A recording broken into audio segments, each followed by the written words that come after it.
கடந்த ஆட்சியில வெறும் 80 கோடி ரூபாய்க்கு வேலை செஞ்சாங்க. அவங்களும் இனிப்பு கொடுத்து கொண்டாடுறேன்னு சொல்றாங்க. கொஞ்சம் கூட வெக்கமான எல்லாம்.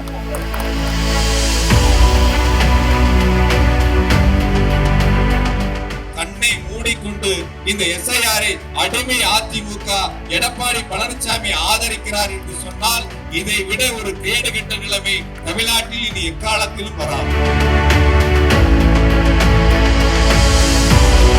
இன்று தமிழ்நாட்டு மக்களுடைய வாக்குரிமையை பறிக்கின்ற பாஜக அரசிற்கு துணை போகின்ற அதிமுகவிற்கு இதுதான் இறுதி தேர்தலாக இருக்கும். அது கோவையிலும் இறுதி தேர்தலாக இருக்கும் என்பதை நாம் இந்த தேர்தலை உணர்த்திட வேண்டும்.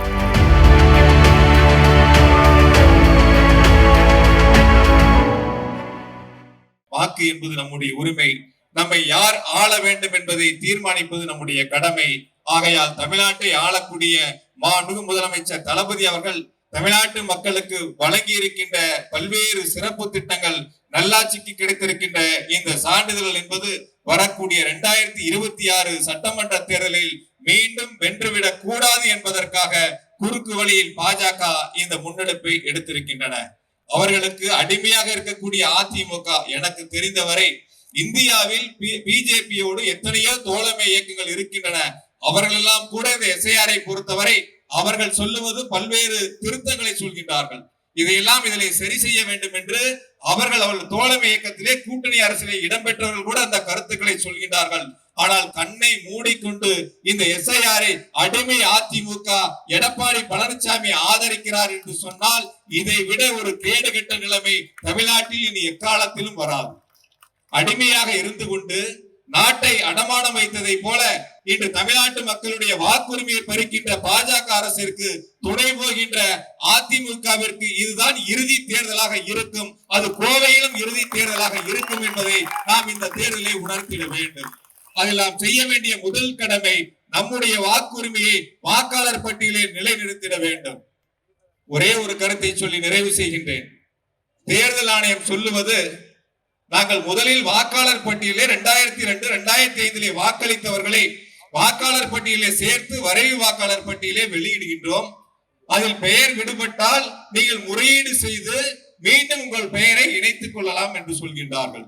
அதைத்தான் ஒரு கருத்தை சொன்னார்கள்.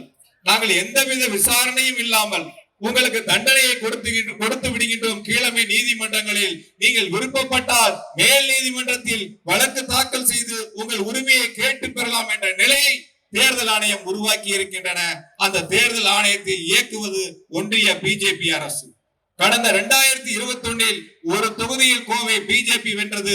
இந்த 2026 ஒரு தொகுதியில் கூட பிஜேபியும் அதிமுகவும் வென்றுவிடக் கூடாது. 10 தொகுதிகளும் நம்முடைய முதலமைச்சர் மாண்புமிகு தளபதி தலைமையிலான மதசார்பற்ற முற்போக்கு கூட்டணி வென்றிட வேண்டும்.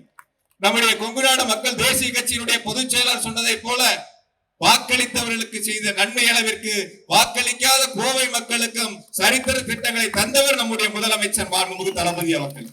அவினாசி சாலை மேம்பாலமாக இருக்கட்டும், கடந்த ஆட்சியில வெறும் 80 கோடி ரூபாய்க்கு வேலை செஞ்சாங்க. அவங்களும் இனிப்பு கொடுத்து கொண்டாடுறேன்னு சொல்றாங்க. கொஞ்சம் கூட வெக்கமான எல்லாம். முழுசா நிதியை கொடுத்தவர் நம்முடைய முதலமைச்சர், பணிகளை முடித்தவர் நம்முடைய முதலமைச்சர். அதில் இருந்த வழக்குகளை எல்லாம் தீர்த்து வைத்து நீதிமன்றத்தில் சென்று வாதாடி நல்ல தலை சிறந்த வழக்கறிஞர்களை வைத்து வென்று அந்த பாலத்தை முடித்து திறந்து வைத்தவர் நம்முடைய முதலமைச்சர். பெரியார் நூலகம், செம்மொழி பூங்கா, ஐடி பார்க், சாலை வசதிகளுக்காக சிறப்பு நிதி, தொழில்துறையிலே புரட்சி, தங்க நகை செய்பவர்களுக்கு பூங்கா என கோவை வரலாறு காணாத வளர்ச்சியை இந்த 4.5 ஆண்டுகளில் முதலமைச்சர் அவர்கள் வழங்கி இருக்கின்றார்கள். ஒரு எம்எல்ஏ கூட இல்ல. நம்ம கிட்ட 10 எம்எல்ஏ இருந்தா, 2 அமைச்சர் இருந்தா எந்த அளவிற்கு நம்முடைய மாவட்டம் இன்னும் வளர்ச்சி பெற்றிருக்கும் என்பதை நம்முடைய கோவை மாவட்ட மக்கள் உணர்ந்து பார்க்க வேண்டும், நினைத்து பார்த்திட வேண்டும். அந்த வகையில் வரக்கூடிய 2026 சட்டமன்ற தேர்தலில் கோவையில் 10 தொகுதிகளும் மதசார்பற்ற முற்போக்கு கூட்டணி வெற்றி பெற்றது என்ற சரித்திர சாதனையை உருவாக்கிட வேண்டும் என்று அனைவரிடத்திலும் அன்போடு கேட்டுக்கொண்டு, இந்த எஸ்ஐஆரை பொறுத்தவரை நம்முடைய முதலமைச்சர் மாண்புமிகு தளபதியுடைய வழிகாட்டுதலோடு, தோழமை இயக்க தலைவருடைய வழிகாட்டுதலோடு இந்த எஸ்ஐஆரை ஒன்றிய அரசு செய்கின்ற இந்த முயற்சியை முறியடிப்போம், உரிய வாக்குரிமையை நிலைநாட்டுவோம், அதற்கு அனைவரும் ஒன்றுபட்டு செயல்படுவோம் என்று இந்த ஆர்ப்பாட்டத்தின் மூலமாக அனைவரிடத்திலும் அன்போடு கேட்டுக்கொள்கின்றேன்.